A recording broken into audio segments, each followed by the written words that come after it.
Hello, all my crafty friends. This is Sue with Galloping Kitty. I am so happy to be back here on YouTube. It's been a while, but we're going to make some bookmarks today.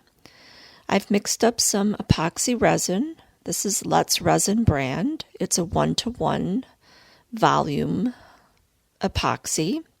I'm pouring it out into these medicine cups in no rhyme or reason, just putting some in there. There's no measurements or anything involved here, because we're going to mix up 3 different colors.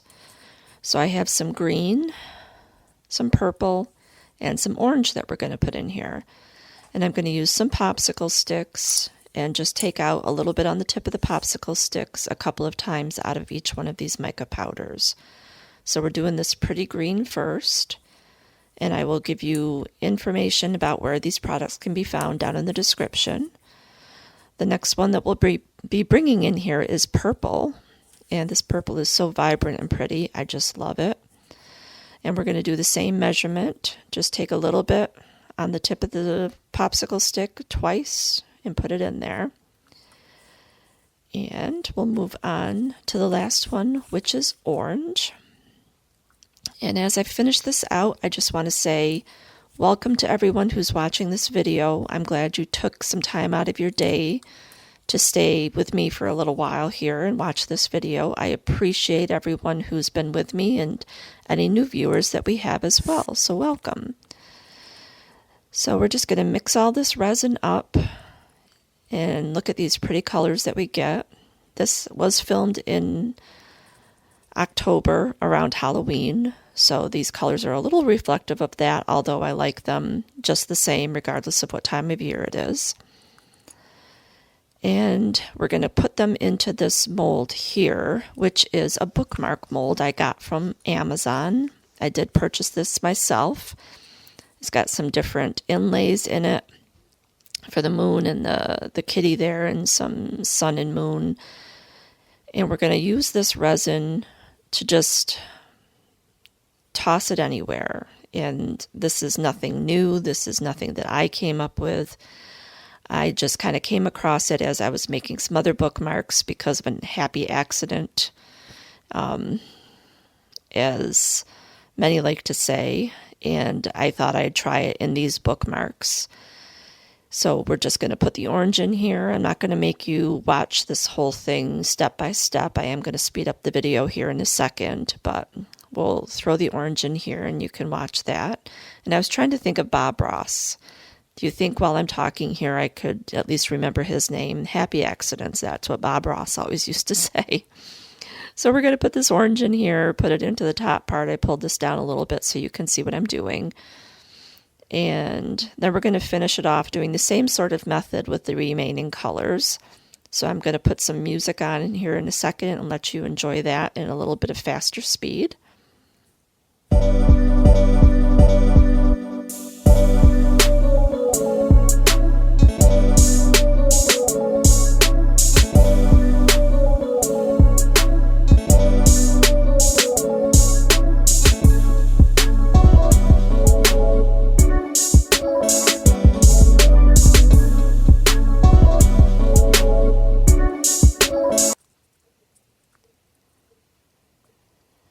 This is the second set of molds that came with the first one, although these are just plain. They have no design or anything on them, so I'm continuing to just plop some resin in here, but not stringing it around quite as much, just to see what kind of a different effect we will get doing it this way.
after these have been sitting for about 24 hours, we're going to pour some new resin in here. This is black resin, and I did pigment this clear resin with a black dye, and I will link to where you can find it down in the description. I like using the pigment better than alcohol inks or mica powder because it gives you a truer, more opaque black. And we're just going to fill up all of these containers, not containers, but bookmarks, and make sure that they're as full as we can get them. Not a lot to say about this part of it. Just curious what you guys have been working on. If you'd like to see anything particular as far as crafting goes, I would love to hear about it. If you're working on something special right now that you'd like to share, resin or otherwise, please give me a comment down below and let me know. I'd also like to move on into other content in addition to the resin work that I already do. So if there's something that you would like to see me try, I'd be happy to give it a shot. I love to crochet and knit and collage and do all sorts of other paper crafts.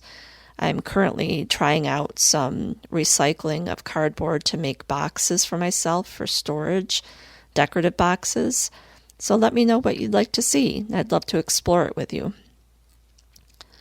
Right now we've finished pouring in all the resin, and I'm just going around and making sure that all of the places that weren't filled in with resin have resin in them. So just going around leveling it off, smushing it into the places that it doesn't go to, or that it didn't go into as I was pouring it. I'm going to go around the outside of each one of the molds as well, just to remove some trapped air bubbles if there should be any in there.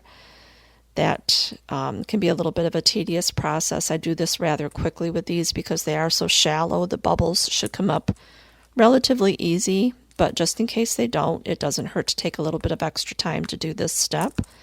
That way you may not have as much kind of final finishing to do with your project at the end of it. So we're going to go around and do this on all of the molds here and ensure we have an even coat on everything. And then once we're done with that, we're going to let these sit for about 24 hours. And once they've sat, we'll come back and take them out of the molds. So I'll be showing you that step here in just a minute.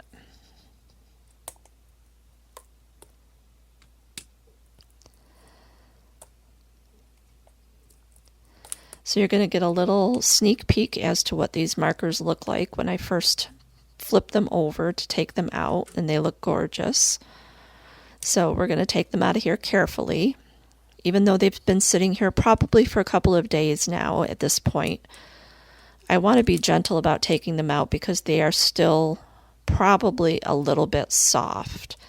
If you've worked with resin before, you know the thinner that you pour it, the more flexible it will be for a longer amount of time after it comes out of the mold. So just be aware of that. When you take them out and you've admired them and looked at them and figured out that they are what you want them to be, just lay them someplace flat and give them a couple more days to cure so that you don't have to worry about them being bendy. They make these bookmark molds for resin a little bit on the thicker side so that they're less flimsy because they will bend a lot more easily if they are thinner. But with the thickness of these, after I've had them out for a little while, I've noticed that they are quite rigid and there's no bending with them. So I love how these turned out. The mixed ones are gorgeous. These other ones look like lava lamps. So much fun. So now we're going to look at them a little bit individually. Just kind of work our way through. That cat there is just gorgeous. But we're going to move on to doing the final step to these bookmarks, which is adding the final touch of a tassel. Before I put that tassel on, I'm just going to clean up the edge here with my deburring tool just to make sure that we don't have any sharp sticky out points. This is just where I had some overpour of resin. If you're more careful than me, then you shouldn't have to clean anything up. You can also use a knife to do this part. This was just the tool that I had available to me. It works really well for curved edges and things like that. Once I check it all out, then I'm going to get ready to do the tassel. So I'll set this aside and we'll get out our black floss. Goodness, this is just embroidery thread. You can get it at any craft store. You can get it at Walmart. You can probably get it at the Dollar Tree. I'm just cutting some lengths of thread here, keeping it together. I'm not separating the plies. It doesn't matter how long they are. You can measure them if you like. I did not measure them. And then I'm going to pull out a length of the thread and I'm going to wrap it around my fingers about 15 times. Again, this step is entirely your preference. You can make it as thick and fat and full as you want, or you can make it as thin and drapey as you want. This is entirely your choice. But once I've finished wrapping, I'm just going to trim it off, take it off my fingers, detach those threads from the main source of thread. I'm just going to clip that off here in a second. Come on, Sue, you can do it. There you go. And then I'm going to take the longer piece of floss that I cut at the beginning, and I'm going to tie it right through the center of all of those loops of thread. And this is just to keep everything secure. You want to kind of match them up at the end there a little bit. Make sure they're about the same length, although that's not extremely important. You just don't want one end that's really short. Keep them about the same length for each side. Tie it in a knot, cinch it down real tight. I did this as a double overhand knot, and now I'm just going to do a second knot to keep everything good and secure. Since it's floss, it really won't unravel or untie on you, so you shouldn't have anything to worry about there. Once that step is done, I'm going to smooth everything out and get my thread ready to do the tassel part. So I'm just going to take the thread, put it under the tassel, make sure that the end is a little bit longer than the tassel itself there on the left. And once I have that set where I want it, I'm going to tie a knot. And there's many video tutorials out on YouTube about how to make tassels. This is just the way that I do it, so please just feel free to browse and see what works best for you. Once I've tied a knot in that, I'm going to take one end of the thread and tuck it down alongside the rest of them that are hanging, and then use the other to wrap around everything. And we will use these ends at the end of it to add to the tassel versus cutting them off and having those short stubbly pieces sticking out. Wrap them around as many times as you like. Tie it off in a knot here. And I did a couple. You could use some glue, but I would recommend not using glue if you don't absolutely need to, simply because you'll probably see it, especially against the black thread. Then you just smooth everything down. Can you tell I'm getting tired? And then we're going to go up to the top of this string that we first tied everything up together with and put a knot in there so that we have that whole section of string kept together. And I'll show you that here in just a second. There. So that's that whole long piece of string. And then down here, we're just going to open it up, find the center. Once we have everything kind of spread out and evened out as much as we can, going all in the same direction, I'm going to take a pair of scissors and just snip that circle open. Lay all your pieces flat. Make sure that everything looks good, and then trim off all of that excess to keep everything kind of even. Take your time with these steps if you want a nice finished product, but understand no one is perfect. That's why we make handcrafts, because otherwise we could buy them from a store. This is our love and effort. So now we're putting a jump ring on here because I'm going to add a charm to this tassel. So I've opened up the jump ring by twisting the ends opposite from one another, not pulling them. Slip the charm on and slide that jump ring through that fat center of the tassel above where we just wrapped everything. Give it a little push. It should go right through. And then once it does, we'll just take our pliers and close that jump ring up by bringing those ends back together. Just like that.